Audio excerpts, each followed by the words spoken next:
The No BS Spiritual Book Club, the only no BS guide to the best spiritual books to inspire your own journey of self-discovery. Here's your host, founder of the No BS Spiritual Book Club, Sandie Sedgbeer. Hello. Some people come to spirituality through a crisis, a mystical experience, or a sudden glimpse of something greater. Jennifer K. Hill's awakening began with a rather less celestial revelation. Someone finally told her she was an asshole. She was 23, fiercely ambitious, bristling with defenses, and leaving a trail of damaged relationships behind her. That painful moment began a 21-year examination of how she spoke, loved, led, and treated herself. A journey she now chronicles with disarming honesty in her new book, The Recovering Arsehole. An entrepreneur, speaker, TV and radio host, and executive coach, Jen Hill is co-founder of Optimatch and founder of the Jen Hill Tribe, a curated global network of founders, investors, and operators. She's built and sold a company, shared stages and screens with some of the best-known names in consciousness, and built schools in Nepal and Senegal. And today, we're going to find out which 10 books helped a self-confessed recovering arsehole become the fairy godmother of human connection. Jennifer Hill, welcome. Sandie, wow, that was the most elegant and eloquent introduction I've ever had. I'm just going to pick you up and carry you in my pocket wherever I go. I love it. It's so great to be here with you. It's good to have you. So first of all, tell me, what was it like for you to have to distill all the books you've read down to a list of just 10 that influenced you the most? Sandie, it was a challenge. In fact, I think you and I were messaging. I have a new favorite book, one ad that you were saying is like everybody's favorite book, which is Journey of Souls by Michael Newton. Yes. And it's just so many. And I realized I even left some off of this list. I read about 5 to 6 books a month. So between fiction, nonfiction, spiritual, scientific, I am just constantly voraciously reading books because it brings me joy. If you find me, I don't watch a lot of TV and I just love to have my nose buried in a book. Yes. People tell me it's like having a life review without having to leave the planet. Going back to look at those books, the things that they realize, oh my God, what was I like back then? Yeah, there are so many books that influence your life. And I love it because so many of my best friends, we all read books and we trade ideas. And then it was very sweet. One of my favorite books I recommended to my mom's book club and they were all obsessed with it. And I just love watching the smile a book can put on somebody's heart. Yes. Yeah. So important. So let's start with the first book on your list, which is One Amazing Thing by Chitra Banerjee Divakaruni. I'm hoping I'm pronouncing that correctly. Yeah, that book, I remember it must have been about 15 or 20 years ago that I read it. And what really astounded me about that book and has carried through me in life ever since then, it makes me tear up actually when I talk about it, is that you have these 9 characters in a nondescript embassy somewhere in the United States, and they're all applying for their visa, right? And the author does an exceptional job, Sandie, of getting you to judge every character. One man is an adulterer, another kid is a punk, another person is like, you're judging them for being a thief or whatever it might be, right? And I love the emotion that the author elicits. And then a few, 50 or 100 pages in, I think it's like 50 pages in, a horrible earthquake hits. And all of a sudden, all these characters that you've horrifically just judged are now trapped and are not sure if they're going to live or die. And in the story, this man who's like an ex-Marine or Army guy says, let me ration this out, and this might be the last time that we all have to share our one amazing thing. And one by one, each of the characters goes around and shares the one amazing thing that made them who they are today. And as you do that, you get a 180-degree different view. The person who you were angry because they were adulterer, all of a sudden you hear his backstory. The person who's a punk kid, you have deep compassion. And so that's really been my life's goal and work since then, Sandie, is to always listen for the spark of light in everyone I meet and discover their one amazing thing. And if they don't know it, then help them to rediscover it. Yes, yes. Our perceptions of people, when we don't know the story behind it, we can be so cruel sometimes. Yeah. If we all understand each other's, tribulations, we'd all be a lot kinder, I think.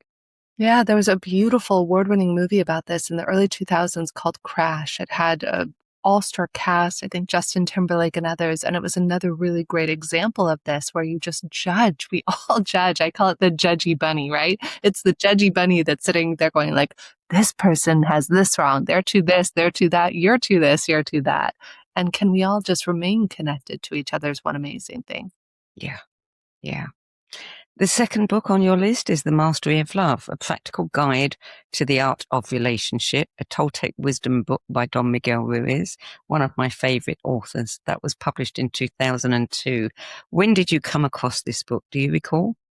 About 12 years ago, I actually used a story from this book in a lot of the keynotes that I deliver around the world. And this is his lesser known book. Of course, everybody knows the Four Agreements. He's very well known. And I always suggest this book to people as a follow up because my favorite part of the book, if I may share a story from it, Sandie, is in the book, he offers a metaphor, let's say, right? He says, I want you to imagine that you have a magical kitchen.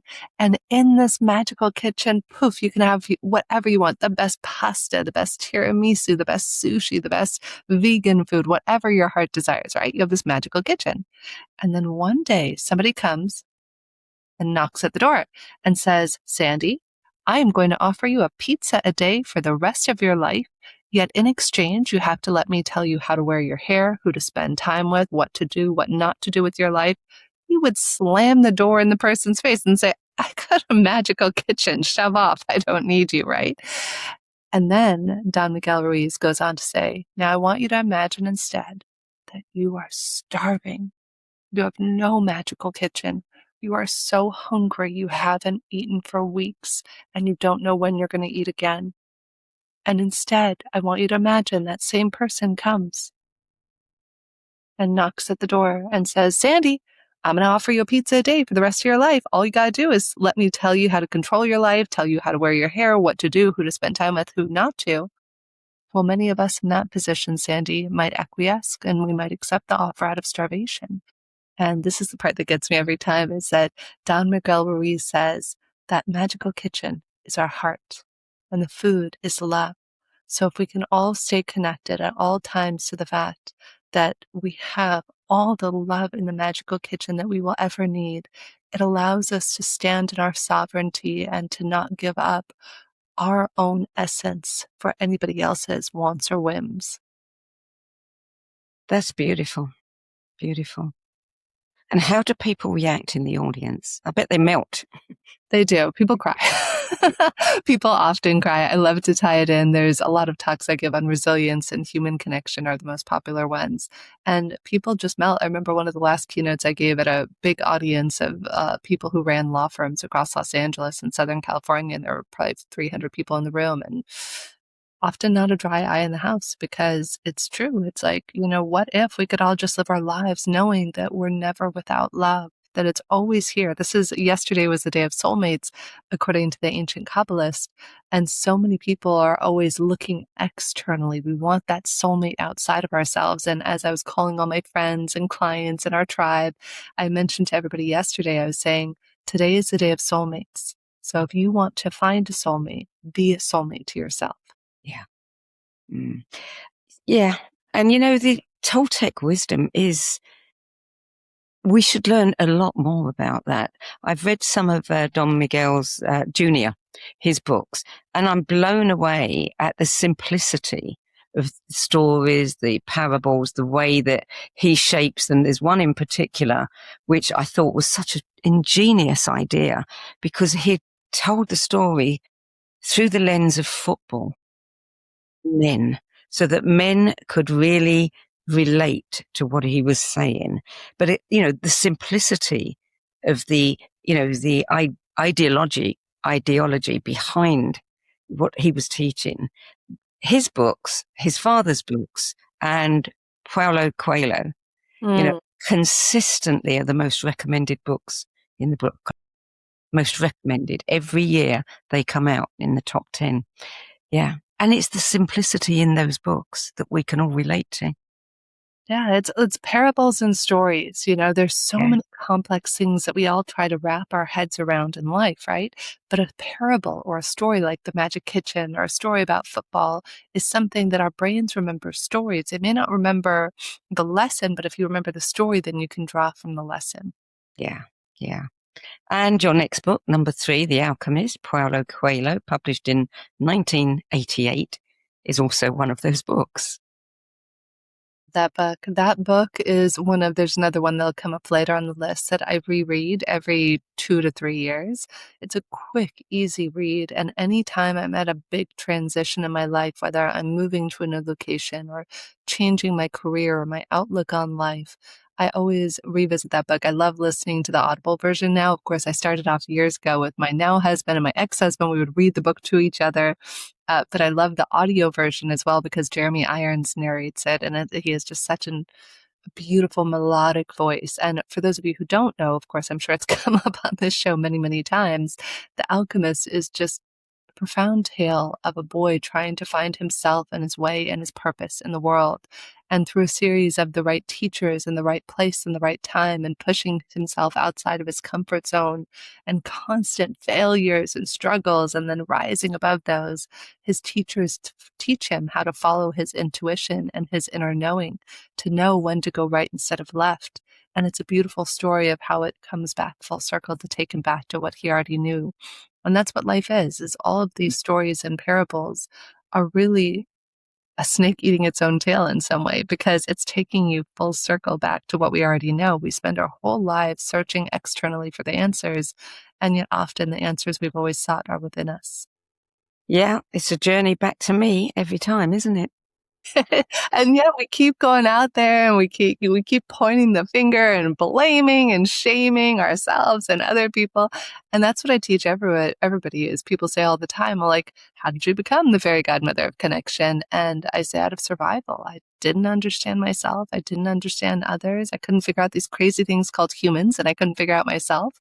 And so I've spent 20 plus years of deep introspection and spiritual work and haven't missed a day of meditation in 15 years. Mm-hmm. So book number 4, Backable, The Surprising Truth Behind What Makes People Take a Chance on You by Sunil Gupta, published in 2021. I am not familiar with this one. Well, this is a funny one because I was actually just doing another podcast interview yesterday, and the guy asked me, I wrote an article a year or so ago on my LinkedIn. I have a newsletter that I wrote for years called, what is it called? Inspired Living Tools. And one of the first articles I ever posted on there was, can spiritual Barbie and business Barbie get married? Because people know, of course, that I'm an entrepreneur. I'm a serial entrepreneur. I'm on my 4th, 5th company. I don't even know. I lost track a while ago, right? And so my whole life I've been entrepreneurial.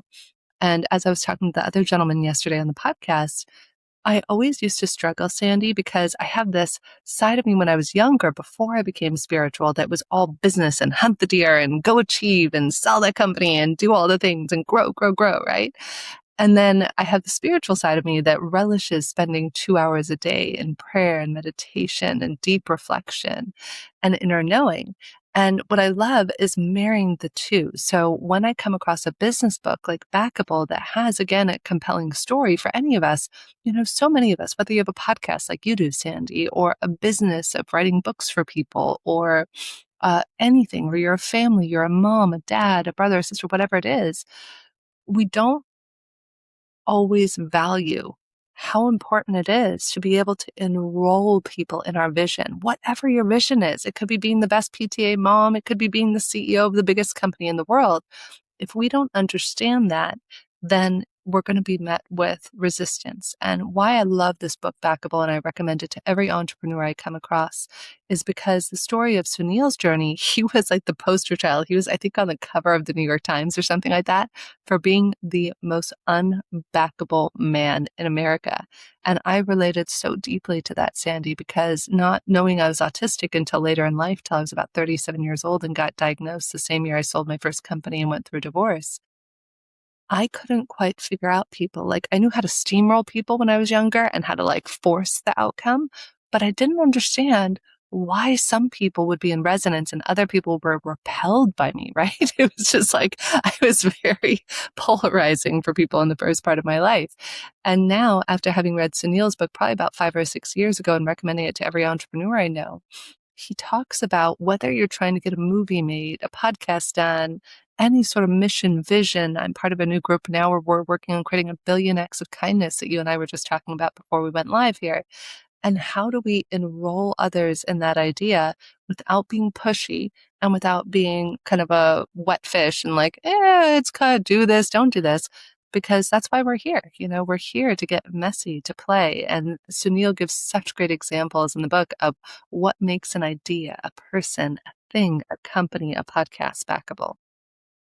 And if you could distill that quality down to a couple of words, what is it? If we were to look at what makes somebody backable, it's this idea of having a clear idea that others can get behind. I think one of the biggest issues, Sandie, is that we're unclear. We kind of waver and we wishy-wash all over, and then people can't understand. We can't figure out why people aren't buying our products, services, liking our podcasts, sharing them, right? I look at one of my teachers, David Guillaume, who radically changed my life. He took me through that year when I got diagnosed being on the spectrum, got a divorce, and sold my first company. And you look at David and he has the #1 AI platform in the world and he is as backable as they come. And he built a multi-$100 million company. He's one of the top Kabbalah teachers in the world. And it's about having a clear way to communicate. There are many, probably thousands, maybe even hundreds of thousands of other wonderful millions of Kabbalah teachers out there. But what is it that had David Guillaume go viral in the period of 2 years, right? And so it's being able to have an idea, a clear message, and a way that it lands for the audience in their language. Yeah. Yeah. You've got to meet people where they're at. Yeah. Book number 5, Remarkably Bright Creatures, Shelby Van Pelt, published in 2022. This is just beautiful. Yeah, I love this book. This is the one I recommended to my mom's book club, and they were just smitten. My mom was like, this is the best book we've all ever written. Of course, it's not like a traditional one, like Many Lives, Many Masters, or one of those, but it's a book that makes your heart smile. It's a book that the whole premise of it is it's narrated from the perspective of an octopus, like of this. I think it just got turned into a movie, but I haven't seen it yet on Netflix. But it's this octopus's perspective on humans and how fallible they are and how cute.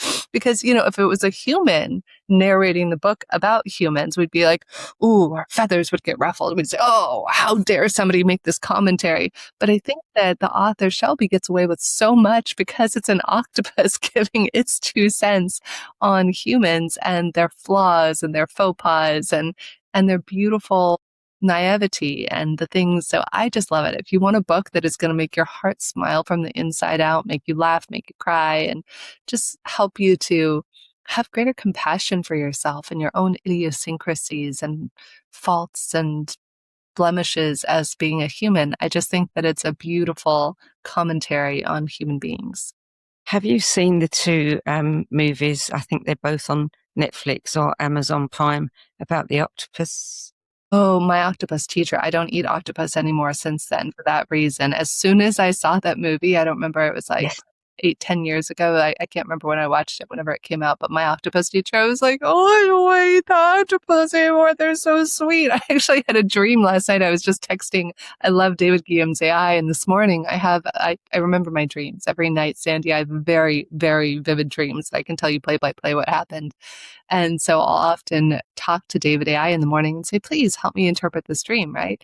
And last night I had a funny dream, speaking of water and creatures, that there were these dolphins that were swimming in a beach. And in real life, about 4 years ago, I was in Malibu and I was running down PCH in Malibu. And my higher self, literally, Sandie, said, turn around right now. I'm like, I just started my run. My higher self says, turn around now, go back immediately. I'm like, okay. I'm always tuned into my higher self. So I turn around and not like 2 to 3 minutes running back the way I just came, I look to my left, and in real life, this happened. there were the most magnificent, ginormous dolphins, like 10 feet offshore in Malibu. So I looked at these people standing on the beach who were also looking at them. I said, hey, I'm just going to leave my cell phone here, and I'm in my running clothes and like a sweater, and I take off my shoes and I dove in and started swimming with the real dolphins. And funny enough, last night, that's what my dream was about, was I jumped in the water. I saw these big, beautiful dolphins 10 feet offshore, and I jumped in the water, started playing with the dolphins. Then they started speaking English to me and wanting food. And so I gave them frozen bananas. It's a little insight into my psyche. Yeah, there was another one called The Octopus in My Kitchen. Oh, I don't know. That is well worth watching if you can find it. It is actually a scientist who works with octopus, and he lives somewhere up North America, probably towards Alaska, certainly maybe north of Canada. And he took an octopus home and had it in a big tank in his kitchen. And he gradually began to understand that this octopus was really sentient. And it used to, when he turned the television on, the octopus used to move to a position in its tank where it could watch the television. And he created these games where the octopus would interact with him. And it was astonishing.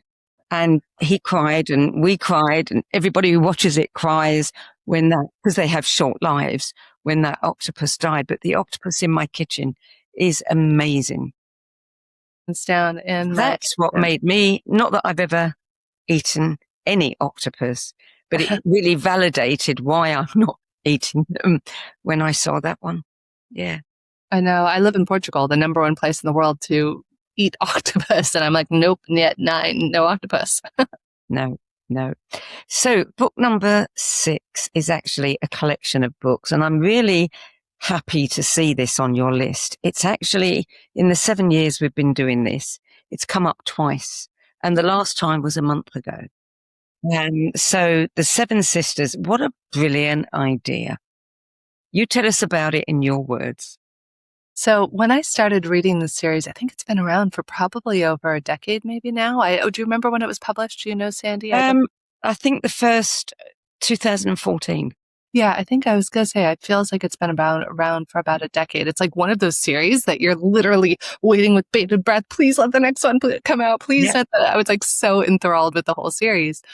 And so when you look at this book, I didn't know what the Pleiades was back then, right? And so this whole book is based on the idea of the Pleiades and the Seven Sisters, right? And the story of them. And so the theory of this book is that you have a man who is a philanthropist, and he goes out and he adopts 6 daughters. And each one of the daughters kind of comes from a different place in the world.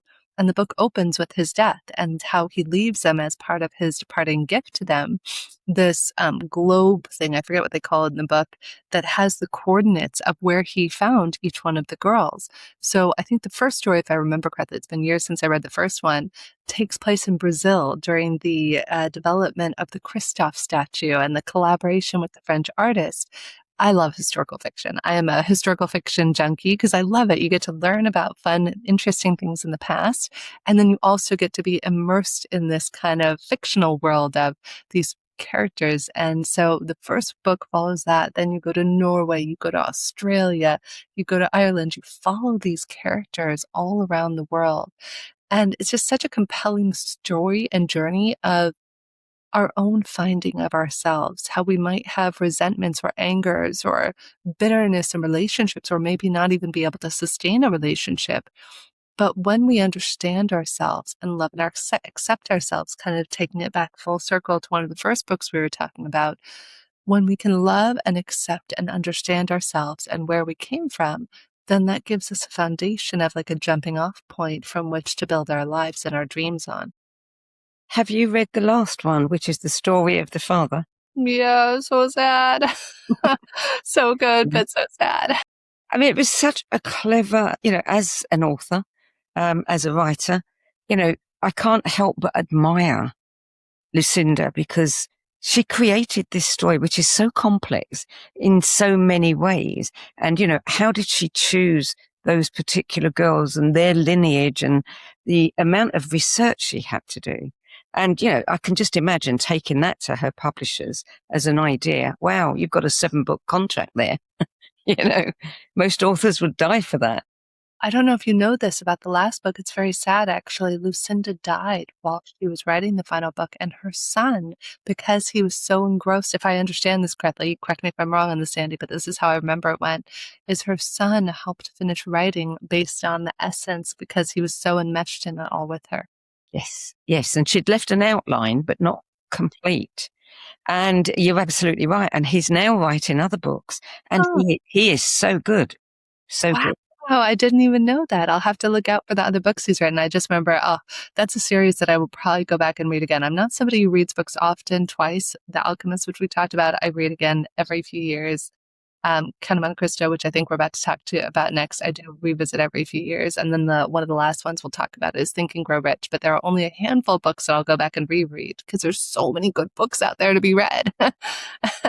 Tell me about it. Yeah. And every time I talk to someone, my list gets long. I want to see your list. I want to see your master list. Where can we find that, Sandie? Too long. No such thing. Monte Cristo. That was published in 1844, over a century ago. 1844, almost 2 centuries. And, what an amazing book that is. It's lived and survived and been loved for so long.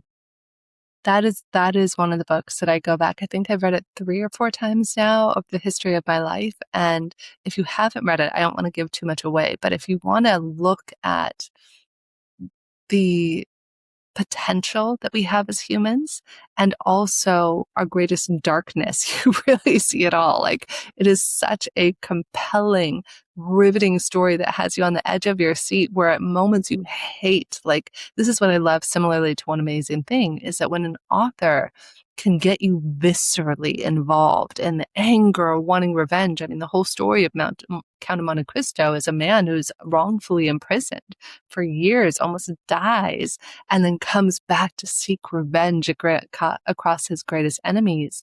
And I think I could see a lot of myself in that. When I was younger, I was so vengeful and spiteful. When I was deep in my asshole era, as I affectionately call it, Sandie, I was so spiteful and angry, most of all towards myself, but of course to anybody who I perceived had wronged me. And even to this day, Sandie, I think after having read that book many times and many of these other spiritual books and illuminating books, I've realized that so many of us still harbor vengeance. Like, you hear it in day-to-day conversations. Even highly conscious spiritual people I meet will say, oh yeah, my ex who is the narcissist and this person who did that. And even if they tell themselves at the conscious level that they think that they've forgiven whomever, XYZ, the parent, the spouse, the whomever person was the perceived betrayer. And it's really, I think, an aspirational book for me of like, can we rise above our own pettiness and desires for revenge and vengeance and basically doling out pain. I had a version of myself, Sandie, that we called Juicy. I did some parts reconciliation work with my late business coach and co-founder, Julian Adler. And I'll always remember sitting down for one of our coaching sessions and doing parts reconciliation with Juicy, which was the part of me at 5 years old that was created to punish everything and everyone, including me, by the way, for who did anything wrong.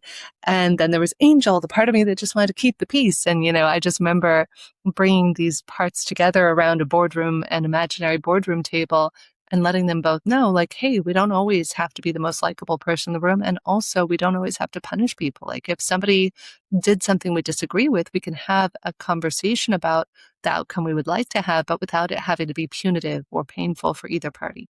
Yeah, indeed. Book number 8, Think and Grow Rich, Napoleon Hill, 1937. That's a classic. That was probably one of the most influential books of my life. When I was very, very young, when I was like 18, 20, I think it was my first boyfriend who actually turned me on to this book. I must have been probably 19 or 20 years old when I started reading it the first time. And what I love about this story is, for anybody who's ever aspired to wealth, success, power, contribution in the world, or to be able to have that influence, which I know is one of the last books we'll talk about.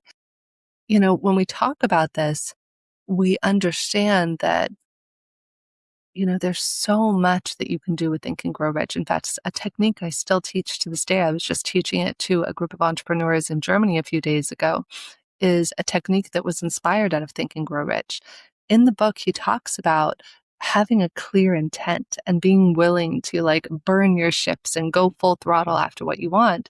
And I was inspired when I started reading that book to create something I still to this day call a statement of intent and a daily declaration, which is having a statement of by when, what do you want? Like my favorite story in Napoleon's book is the story of how his son was born without ears. And he was told the moment his son was born, your son will never be able to hear.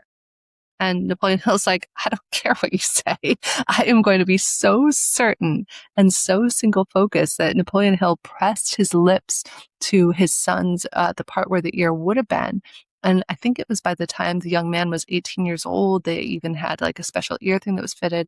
And he actually went on to run companies and be wildly successful, even though there was a 0% chance that he was going to be able to hear. And I love that Napoleon Hill went out and interviewed some of the greatest men of that time, Carnegie, Ford, all these incredible people. And on the backside of any idea we have has to be desire.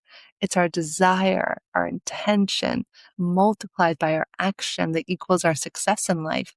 So if I ever find myself down in the dumps or, worried or scared or fearful, I just go back to certainty beyond logic. As Napoleon Hill shares in another story in the book, burning your ships. So he says there's a general who lands his ships on enemy territory, and as soon as the last man has disembarked, he literally sets fire to the ships. And he says, we win or we perish. And I think in today's Amazon Starbucks culture, where we can have so many choices all at once, this idea of single focus and going unyieldingly after our dreams is so lost, which is why I love to teach people this statement of intent and daily declaration, which is so simple. I've taught it to thousands of people, and I have a beautiful story around this around a job seeker I taught this to over a decade ago. So every day you write down what it is that is your biggest desire. It could be having money, etc. You pick a point 30 days, 60 days, or 90 days out. And then you say it's a goal you want by the end of the year. By December 31st, 2026, I've earned $500,000 or more with ease and effortlessly doing what I love. So you basically write down by when, what it is you're going to accomplish, and add positive or energizing emotion behind it, right, that you want to add. Then the daily declaration, and this is the part that was inspired by Napoleon Hill and some of the other neuroscience work that I was studying at the time, is that every morning, Sandie, when you wake up, you literally declare it out loud with vim and vigor. So I was doing this for years. I trained the whole team on the first company I ever worked for somebody at. And we literally broke every single company record they ever had by doing this. Well, a few years later, I'm building my own company, and there was a woman who came to me, I think it was in November of 2012, and it was right in the middle of the Great Depression that was happening during that time. And she comes to me, and we sit down at a Starbucks coffee in mid-November, and she's crestfallen, and she said, Jennifer, I'm so heartbroken. I was just laid off. I'm the breadwinner of the family. I have 2 kids and a husband, and I have no idea how I'm going to provide for them around the holidays. And so the first thing I did is I asked her, I said, number one, let's first look at the context. When was the last time that you had a month off with your husband and 2 kids around the holidays? She looked at me incredulously. She said, Jennifer, I've never had a month off with my husband and 2 kids around the holidays. I said, great. So first, let's look at this as a gift. Let's shift your context around it. Second, I taught her the simple technique. I said statement of intent, daily declaration. Now, the shortest time I have seen somebody do this in is 30 days like this woman did. So she created her statement of intent by December 31st, 2012. I have a job paying me $65,000 or more within 5 miles of my house that I love going to work every day, right? So I remember about a month goes by and I haven't heard from her. And it's Christmas Eve and I'm the last one getting ready to leave for the office for the day, for the holiday. And I pick up my phone and it's her and she's in tears. I'm like, oh my God, are you okay? What's going on? I haven't heard from you. I'm so sorry. We haven't had a lot of work for you. And she says to me, Jennifer, I want you to know that today I got a job 5 miles from my house, paying me more money than I've ever made before. But the greatest gift you gave me was that month that I had with my family of not worrying it and fretting over it. And I think that's the gift that Napoleon Hill gives us is can we have desire and certainty beyond logic that all is going to work out for our highest and best good, no matter what externally it looks like. Yeah, good point. And thank you for sharing those stories because it is so important for people to hear. Yeah. Book number 9, The Game of Life and How to Play It by Florence Scovel Shinn, published in 1978. I thought it was older than that. Me too. Yeah. Maybe that was Goodreads giving me a different date. Maybe that was a republished. Yeah, it feels like, I think it's an old one, Sure, but it's a lot older than read that. that one as well, Sandie? Sorry? Have you read The Game of Life and How to Play It? Yes. Such a Yes. classic. Yeah. It's a wonderful, wonderful book. So Yes. Florence basically attests that life is just one big game, tying back into this woman I was mentoring years ago. I only read this book in the last 6 years, I think, and I've read it twice since. This is another one that I've read twice because it's a good one to come back and revisit.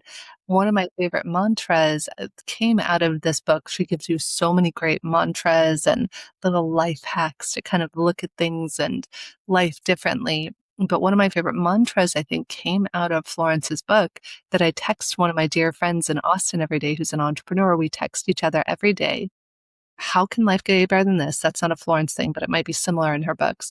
But the part that Florence came up with is, universe, give me something today to surprise, delight, and amaze me, and the wisdom to recognize and appreciate it. And literally, I say that out loud every day. My friend and I text each other, so we never forget. We're accountability buddies on that. And that's sometimes my friend and I won't even talk for months, but we text each other every day. And then when something bad is happening in the world, we're like, okay, how can we still look for the good? How can we still redirect our awareness to how life is constantly getting better and better and more magical? And the days where I say that, which most days, like 20 out of every 23 days or so, I say it. And when I say that, I literally am surprised, delighted, and amazed, Sandie. I'm like, oh my God, was that the gift you just gave? That was the best gift ever. My mind gets blown. But most of us, Sandie, aren't aware of the beautiful gifts. I was sharing this with somebody else lately about the neuroscience of it is every second of every day, we have 11 million bits of information hitting our consciousness per second. But consciously, we're only paying attention to 50 to 120 bits of information per second. So if we're redirecting our brain to how does life get better than this? Give me something today to surprise, delight, amaze me. I say it's kind of like putting on a miner's helmet where imagine you're in an infinitely large pitch black warehouse and you cannot see your hand in front of your face. And the only thing you have to guide you is a little pen light on your miner's helmet. And that represents the 50 to 120 bits of information that you're processing at a conscious level. And so if we're saying, how does life get better than this? My little miner's helmet is going to look to where life is getting better or what might surprise, delight, and amaze me. And a new book I should have added to this list. God, there's so many I could let I need 100. There's so many. Many lives, many masters, others. But one of my favorite ones I've read in the last 6 months is Secret of Secrets by Dan. Oh, yeah. Oh, yes. Mind-blowingly good. Top of my list right now. Top of my list. I know. I'm always hard pressed when I'm asked what books to recommend. It's like, oh, there's good business books and there's great spiritual books and there's great fiction books. I just devour them all. But Dan Brown's book literally gets into the science of, I think it's our gamma receptors and why, like if you were to do psychedelic medicines that, for example, like people do ayahuasca or psilocybin or something like that they see all these lights and colors and they explain that when we're in that state, it does something. I think it represses the gamma receptors. I might be getting the science wrong on this naturally, but then when we open them up, we're able to see more of those 11 million bits per second. But day to day, Sandie, if you and I went through that, you and I wouldn't be able to have a cognizant conversation about this because we would be so bombarded by all the colors, lights, sounds, etc. So there's an evolutionary reason for it. It's so funny. Speaking of evolution, I'm like, how did I not put Bruce Lipton's book, The Biology of Belief, Greg Braden's book, Divine Matrix? I mean, love those guys. Yeah, absolutely. The thing about Dan Brown's book is, what was it, 20, 30 years ago, 40 years ago, that we had the Celestine Prophecy, which kind of went mainstream and it woke up so many people. Then we had The Secret and that went mainstream and woke up so many people. And I've been waiting for the next one because they come in cycles. And I think Dan Brown's book is it, because I think what people are going to learn about consciousness through that book is going to just blow their minds. That's so good. I know. I'm like, now I'm regretting my list. I'm like, can we just throw Greg Braden and Bruce and Dan Brown and Many Lives, Many Masters? I don't know how I didn't put Many Lives, Many Masters on here. That is probably one of the most fundamentally life-changing books I've ever read. Yes. Dr. Brian Weiss. Read that one first and then follow it up with Michael Newton's Journey of Yes. Souls. And it will literally, the first time I read Many Lives, Many Masters, I laughed, I cried. I read the whole book cover to cover in 3 hours while my sister and nephew were sleeping in the next room in LA. And I understood the meaning of the universe and was no longer afraid of death after I finished that book. So many good books. They're all so juicy. Yeah. And the next book, the last book on your list, I have not read this one, but it sounds really good. So it's going on my list, and it is Influence, The Psychology of Persuasion by Robert Cialdini, published in 1974. And you say it's one of the most insightful books on human behavior that you've read. Gosh, I know. I need to go back and reread it. Even just saying this, I think I must have given you this list when I was like deeply in coaching a lot of executives, because these are a lot of the books that I recommend to the executives I've mentored and worked with. But I love Cialdini's book because being the naive person I am, I just want to believe everything is fairy dust and love and magic. And so sometimes I'm not always rooted in reality. And what I love about Cialdini's book is that he really helps you to understand subconsciously how you are being influenced by everything and everyone around you. And if you don't know what you don't know, you're just going to be at the behest of whatever companies are marketing, selling to you, et cetera, et cetera. And similarly, if you have a message, if, here we are trying to get 1 billion acts of kindness in the world through joinpasso.com. And if we don't know how to have influence in our messages, how to understand that there are social norms, like this was the thing that blew my mind most in his book.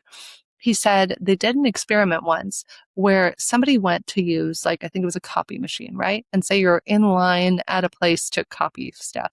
And somebody else tries to cut the line and says, oh, I need to use a copy machine. Well, if you just say, I need to use a copy machine, the person will be like, no, I need to use it too. But what's crazy that Cialdini talks about all of these, I love neuroscience and brain science and understanding how we're wired. He says, if you say, I need to use the copy machine because I need to walk my dog, I need to use a copy machine because I have to get a cup of coffee. If you give somebody a subset of any reason, they will let you do it. But if you don't give them a reason, they will literally stonewall you. And I saw this happen yesterday at the airport in Germany, in Cologne. There was this lovely woman who was like, running late for her flight, and I had all the time in the world. And she's like, oh, would you mind? I'm about to miss my flight. And I'm like, of course. And there you see it in action. So if any of us has a big mission, a vision, something we're trying to do in the world, Cialdini's book is something that is pivotal and necessary to understand how to have your message match. So that's why Backable and Influence to me are two books that are very complementary to each other. And I have so many wonderful visionaries and entrepreneurs and thought leaders that I work with. And so many of us, we want to have as much impact as we can. My goal is to personally impact 1 billion people by the time I die in a positive way and reconnect them to themselves, others, and purpose. And I can't do that. You can't do that. We all can't do that unless we understand how we're motivated, how the world works, and how we are equally influenced and influencing those around us. Absolutely. Yeah. So your 10 best list tells us an awful lot about who you are today. Your own book takes us back to the person that you first had to confront.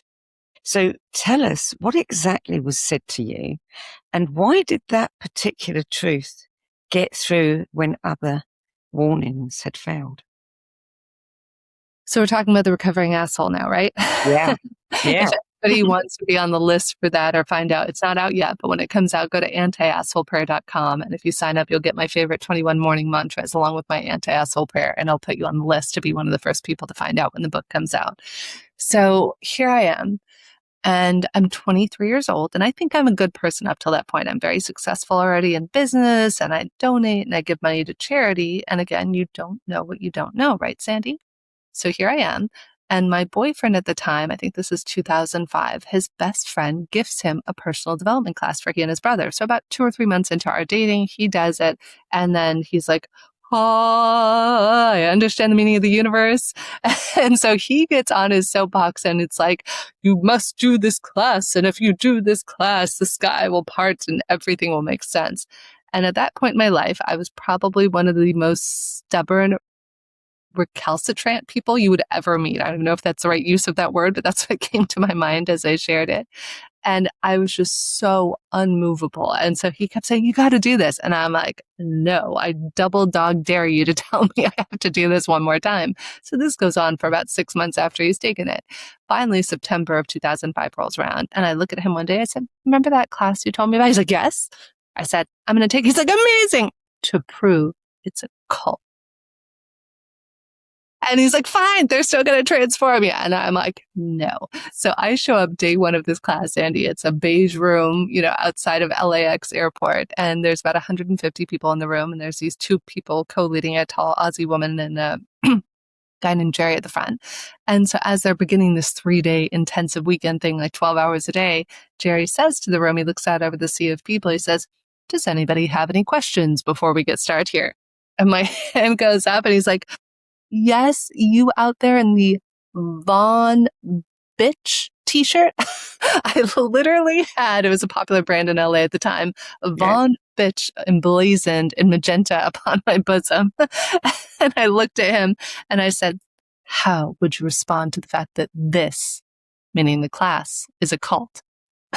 The guy looks at me, gives me a little side eye and a chuckle. He says, if it is a cult, it's the best damn cult you'll ever join. I was furious, Sandie. I sat there, arms crossed. Now, in this room of 150 people, people are getting breakthroughs with their family, breakthroughs in their health, breakthroughs in their business. At that point in my life, Sandie, I was 23, so I had been bulimic, throwing up 20 times a day, every day, for over 8 years straight. I hated myself. I drank copious amounts of alcohol. I had tried to kill myself, really legitimately tried to kill myself 3 times and barely survived 2 of them.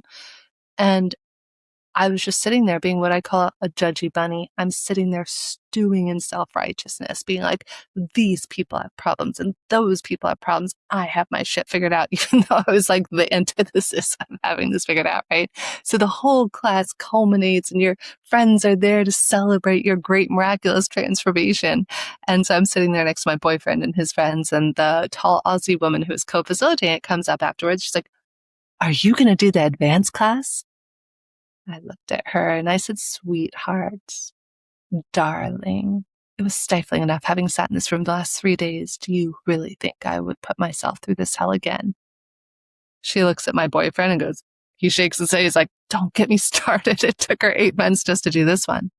And this was the moment, Sandie, to your question about what the moment was where my life radically changed. I looked at my boyfriend and I said, this is an at-will relationship. You can leave anytime you want. The woman looks at me and she says, can I be really straight with you? And I said, sure, darling, you go ahead. You be really straight with me. She said, you are a nasty thing. You are one of the most powerful women I have ever met in my life. Except you know what? You are like Godzilla walking through a city with a huge tail swinging behind you, knocking down buildings wherever you go. Except guess what? Those aren't buildings. Those are people whose lives you're destroying. She looked at my boyfriend and said, leave her. It's what she needs, and walked away. After I picked my chin up off the floor and went, what?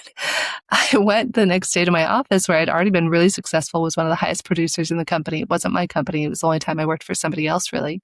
And there are about 25 people in the company, so our morning meeting's coming up. And as everybody's preparing and kind of gathering around the room for the morning meeting, I kind of sheepishly say, guys, question, because I wanted to see if this woman was hallucinating or if I really was as terrible as she was saying, right? And I said, I have a question for you. Everybody looks at me, like all the heads swivel towards me. I said, have I ever been condescending, demeaning, rude, mean to any of you? Silence. You could hear a pin drop, Sandie. And then one woman burst out laughing and says, J Hill, that was my nickname at the time, you are only the most condescending, demeaning bitch we've ever met in our lives, and we have no idea how you're successful. And that was the moment I realized I was an asshole. And it's been a 20+ year journey ever since then to become something else, something truer, something whole, and to inspire others to do the same. What was it that you were trying to protect behind that facade? Didn't understand myself or others. I just couldn't figure out humans. There's no excuse I can make for how I was. I grew up in a verbally abusive household. My parents were both alcoholics. My dad was verbally abusive. My dad and I went on to build it. Actually, the final story in the book is a story about my dad, so I won't give too much away.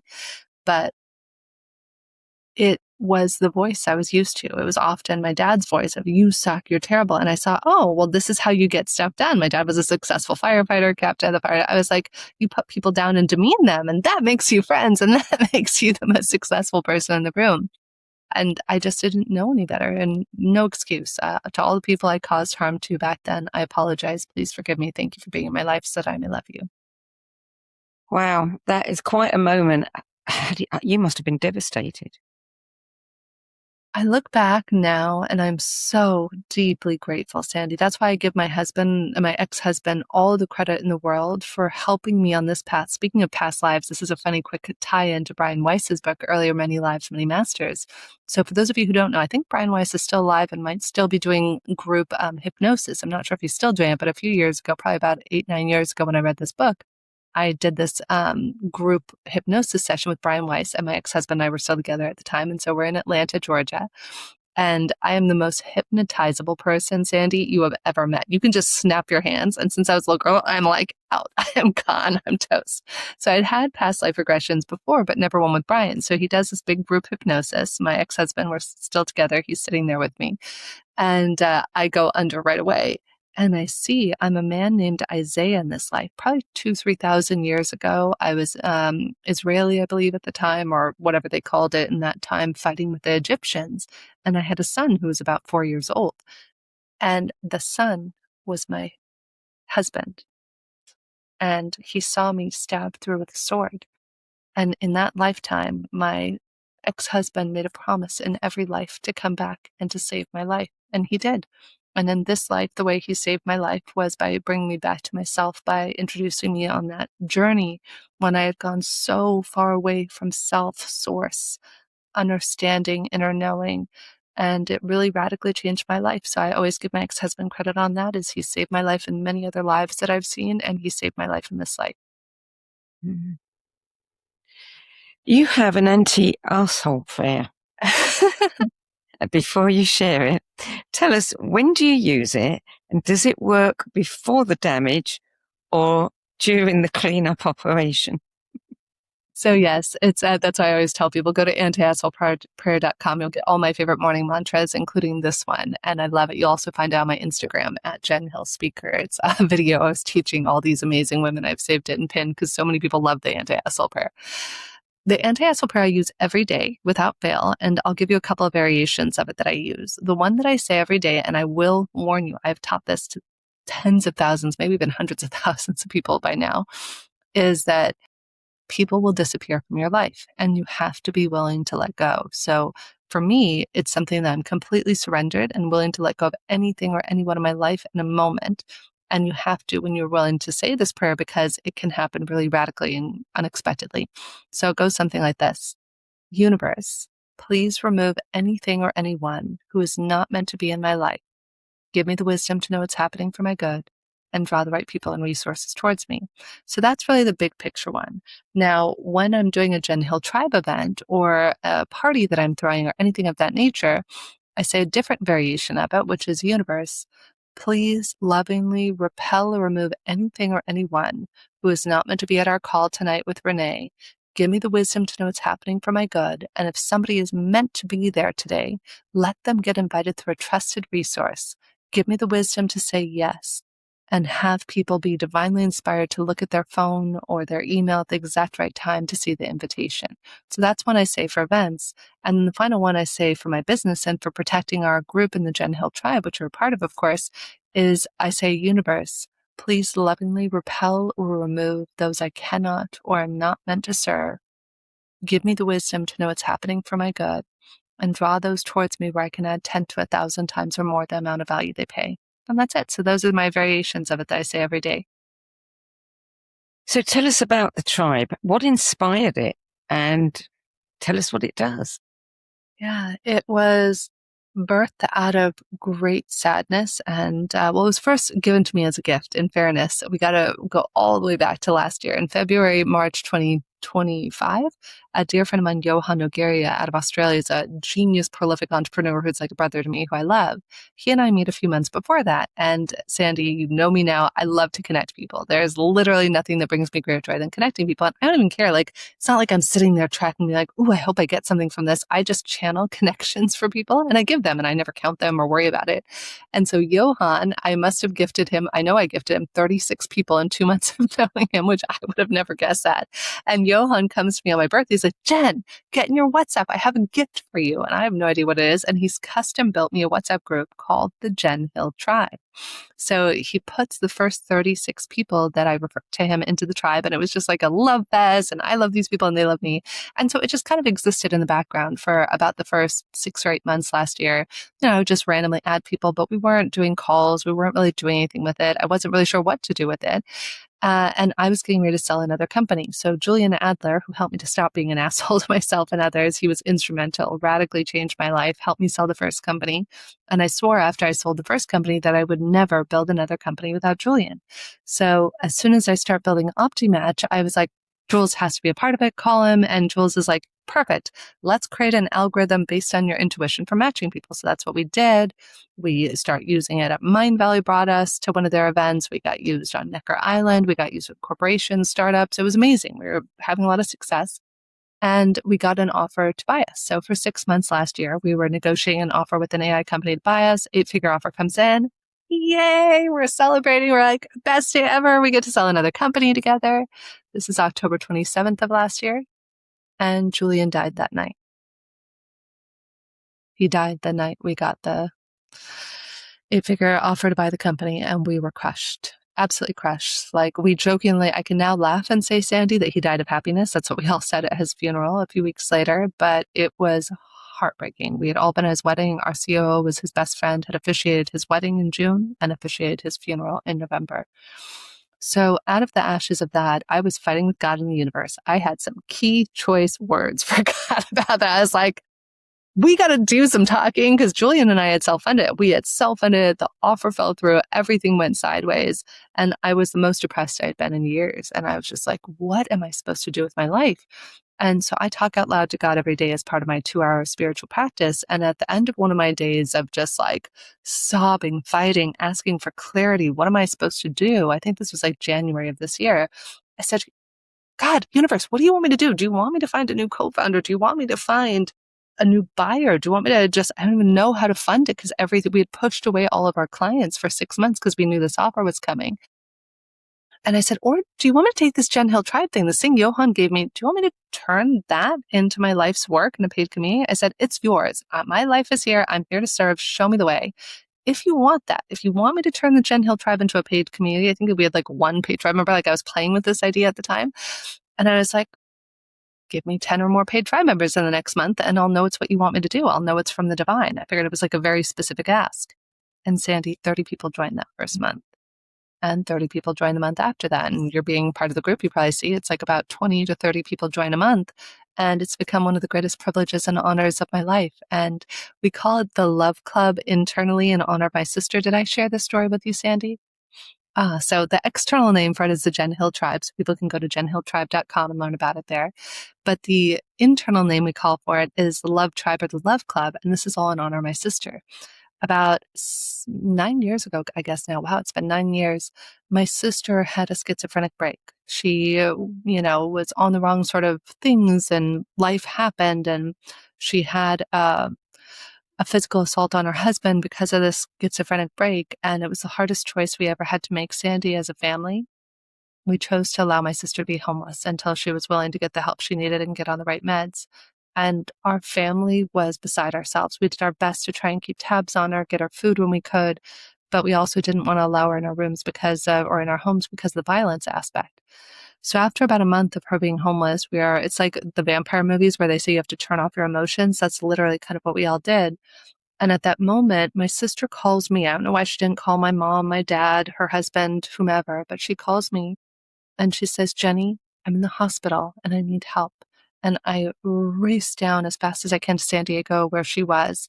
And I get to her bedside and I'm holding her hand and she looks deeply in my eyes. And she says, thank you for coming. I know there's something wrong with me. You see, I think I'm the second coming of Mother Mary. And I think you're part of a secret group called the Love Club that's here to save humanity. And so that's why our internal name for it is the Love Club. So when you ask what we do, we're a group of heart-led entrepreneurs, thought leaders, everybody in between, healers, investors, podcasters, authors that are here to help one another in humanity. And that's our work. And how do you keep out people who come to it for the wrong reason, because they see that you've got, access to investors and entrepreneurs, etc. Is it intention? Yeah, of course. It's part of it is the anti-asshole prayer I say every day. And the other way we protect the group is that nobody can enter the group unless they know me personally or they can know one of our tribe members firsthand that can vouch for them. Yeah. Mm. Wow. So with access to a group of committed, open-hearted people, you can achieve a great deal. What have you got planned? I love this. So, of course, we're going to involve the tribe in the Billion Acts of Kindness. We just added Chin Yao to the tribe, who is the founder of that, who created joinpasso, I think it is.com, where he had created 1.1 million acts of kindness measurably across Puerto Rico in 5 days a couple of months ago. And so part of it is we're going to use it for the Billion Acts of Kindness, and something that you're the first person, second person. I was talking to one of our other tribe members, Michael Lovich, about this yesterday. One of my other dreams is, as you mentioned earlier, Sandie, I've had the privilege and honor of building 2 schools, one in Senegal and one in Nepal. And we stopped during the years of COVID because for legal reasons, you weren't allowed in the villages because of the pandemic. And so my goal next year is to do a tribe collaboration to build a school together with the tribe next year. I think that's wonderful. Yeah, that's a brilliant goal. And, Margaret Mead's famous saying, never doubt what a group of committed people could do. Good for you, Jen. Tell me, before we move to a close, about Optimatch. Yeah, so Optimatch is the company that Jules and I put together. For the next month or 2, it'll still be live. It's om.app/survey. If anybody, we were just sharing this with actually everybody in Germany because we were all talking about understanding how we're motivated in others. We will quite frankly be shutting that down. I'm giving myself till the end of summer to either see if there's a buyer who wants to buy it, or if I'm not, then by August 31st, I will shut it down. Because as much as I love Julian, I feel like I'm really being redirected to this. Actually, Julian's widow is coming to spend time with me next week. I'm going to talk to her about this, talk to our COO about it. But I feel like I'm being guided to just put all my love and attention into the Love Club/Gen Hill Tribe. And so either we will find somebody who wants to buy it and use the tech in a good way for humanity, or we will shut the company down. So that's where we're at. But you can still go to om.app/survey. And as long as it's still live there, you can get a free report on how you're motivated, answer 20 questions. It's been an interesting journey, but this is where I always take it back to surrender. I'm completely surrendered and just want to be of the best service that I can, Sandie, to humanity. And right now it seems like the Love Club/Gen Hill Tribe is how I'm able to do that the best. I'm not the tech person, so I'd have to go and find like a new co-founder and technical person to run Optimatch. And I'd love to be able to write Julian's wife and widow a check to pay her back for the money that Jules and I invested in. So if there's anybody out there who wants to buy it, message me. I'm still entertaining offers. There's one person who's thrown their name in the hat, so I'll talk to them tomorrow. But I'm just here to be of service and see how I can help humanity. So as the godmother of human connection, be honest, are you ever able to attend a dinner party without mentally reorganizing everybody's lives? Great question. I don't know about mentally reorganizing people's lives, Sandie, but what I do love so much is that I see everybody. I just see people show up for me like sparks of light. There's a famous movie called X-Men where Xavier, the progenitor of X-Men, gathers the best superhumans in the world, right? And in one of the movies, Xavier has a special helmet that he puts on where he can see every person on the planet and what they're up to. That's really what it's like to be inside my head, is that I see every person on the planet as sparks of light. And then some people spark for me, and then they show me, I feel like this Indra's net, like this invisible thread of connection between two people. And so to answer your question, I don't think I could turn it off because it's just like, it's everybody's light. Yes. I get that, completely get that. Okay, so final question. We ask this of every guest. Steve Jobs famously gave all of the people at his memorial service a copy of Autobiography of a Yogi. What book would you want to give to the people who attend your memorial service? Yeah, that's pretty easy. It's Many Lives, Many Masters. I think it would help people because in that book, Brian Weiss does such a beautiful job of helping illustrate and understand at the visceral, really embodied way that this is not the end. So I would love to gift that to every single person so that way they would know that this may be the end of my physical form, but our energy is infinite. Good choice, actually. Very good choice. Very good. Jen Hill, thank you so much for joining us today and sharing your 10 best list with the No BS Spiritual Book Club. Thank you, Sandie. So for those of you at home, Jen Hill's story reminds us that self-awareness is not always a shaft of divine light. Sometimes it is another human being saying, with exquisite lack of ceremony, you are the problem. The grace lies in what we do next. Most of us can name the people who've wounded us far more quickly than we can name the people that we have wounded. Facing our own impact takes courage, and so does taking responsibility without turning it into a life sentence. Recovery is a verb, even when the things we're recovering from are ourselves. So when someone holds up the mirror and you finally see yourself clearly, who will you choose to become? You can learn more about Jennifer Hill's services and speaking packages, her books, her book, The Recovering Arsehole, and The Tribe at jenniferkhill.com and jenhilltribe.com. And you can find Jen's 10 best list along with hundreds of recommendations from other authors, teachers, filmmakers, and spiritual guides at the nobsspiritualbookclub.com. While you're there, come and join us in the free No BS Community Lounge, which is a place to share the books, ideas, and conversations that inspire you. And for more information about my writing, mentoring, publishing, and coaching programs and courses, visit sedgbeer.com. I'm Sandie Sedgbeer, and I'll see you next time. If today's conversation sparked your curiosity, you'll love our other shows. The Synergy Sessions, where leading-edge thinkers collide in bold, unscripted dialogues that ignite new possibilities. Between Realms and Reason, where we journey into the mysterious consciousness, energy, and the hidden layers of reality, where science converges with spirit in ways you've never imagined. And the No BS Spiritual Book Club, where leading-edge new thought speakers, teachers, authors, and luminaries who've walked this path before you share the 10 books that had the biggest impact on their life journey. All 3 shows are available on YouTube, Spotify, Substack, and all major podcast platforms. For more information, visit sedgbeer.com. That's SEDGBEER.com.